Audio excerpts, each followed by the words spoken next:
Iran और Israel के बीच में यह लड़ाई क्या वाकई विश्व युद्ध में बदलने वाली है? यह सवाल क्यों पूछा जा रहा है?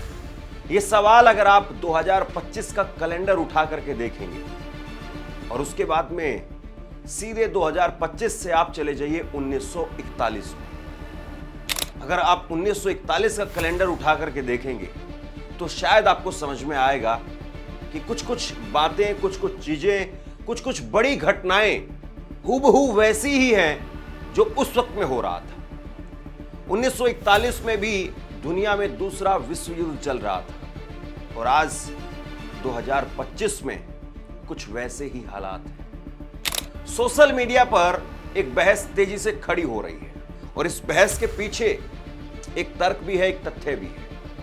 तर्क और तथ्य यह है कि साल 2025 का जो कैलेंडर है वो हूबहू वैसा ही है जैसा 1941 का कैलेंडर था।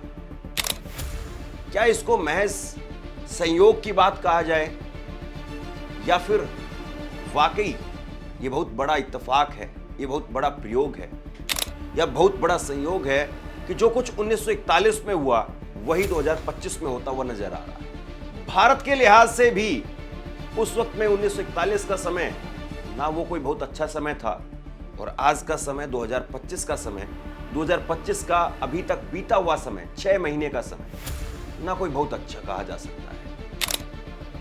इस साल में 2025 में भारत के अंदर हमने देखा कि महाकुंभ में भगदड़ मची, लोग मारे गए, देश की राजधानी में भगदड़ मची, वहां पर भी लोग मारे गए।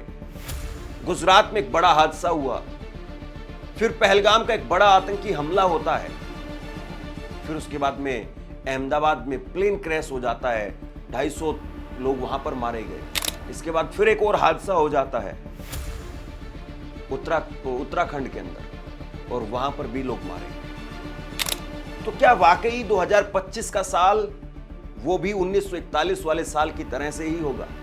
1941 में ना केवल उस वक्त में विश्व युद्ध हो रहा था बल्कि इसी तरीके से एक जहाज, वो हवाई जहाज नहीं था, वो पानी वाला जहाज था, वो जहाज डूब गया था और उसमें भी बड़ी संख्या में लोग मारे गए थे, जैसे आज अहमदाबाद में लोग मारे गए हैं। तो क्या वाकई जो उस वक्त में हुआ, 1941 में हुआ, दूसरे विश्व युद्ध की तरफ दुनिया चली गई, तो क्या अब 2025 में भी वही होने जा रहा है?